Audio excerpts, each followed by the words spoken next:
20শে জুলাই। আমি সম্পিতা। আমি সম্পূর্ণ সুস্থ এবং জীবিত। আপনারা অনেকেই হয়তো দুদিন ধরে সোশ্যাল মিডিয়ায় আমার সম্পর্কে একটা পোস্ট দেখেছে।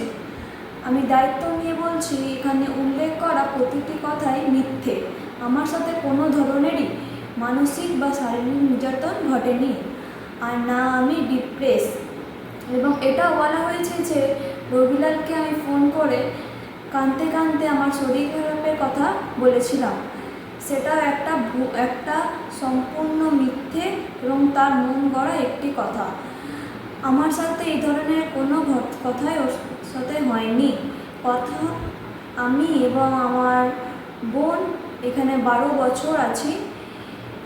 কাকু কাকিমা আমাকে নিজের সন্তানের মতন ভালোবাসা ও স্নেহ দিয়ে বড় করেছে। শুধু আমি বলেই নয়, এখানে কারোর সাথে এরকম কোনো ধরনের ঘটনা ঘটেনি। তবে এটা সত্যি, আমরা একজন আপনজনকে হারিয়েছি। তবে এই ঘটনাটার সাথে এর কোনো যোগাযোগ নেই। আইনি তদন্তে জানা গেছে এটি একটি প্রেম সংক্রান্ত ঘটনা। আমরা সবাই শোকাগ্রস্ত। এর মাঝে এই ঘটনাটি আমাদেরকে আরও হেনস্থার মধ্যে ফেলেছে।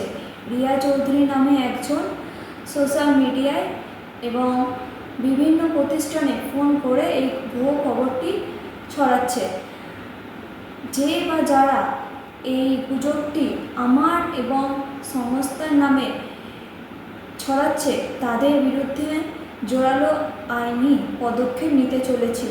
আমার আপনাদের সবার কাছে একটাই অনুরোধ, আপনারা এই ভিডিওটা তাড়াতাড়ি শেয়ার করুন। আমি চাই যেটা সত্যি সেটাই সবার সামনে আসুক। আমি আবারও বলছি, আমি সম্পূর্ণ সুস্থ এবং জীবিত। আমি নির্যাতিত নই।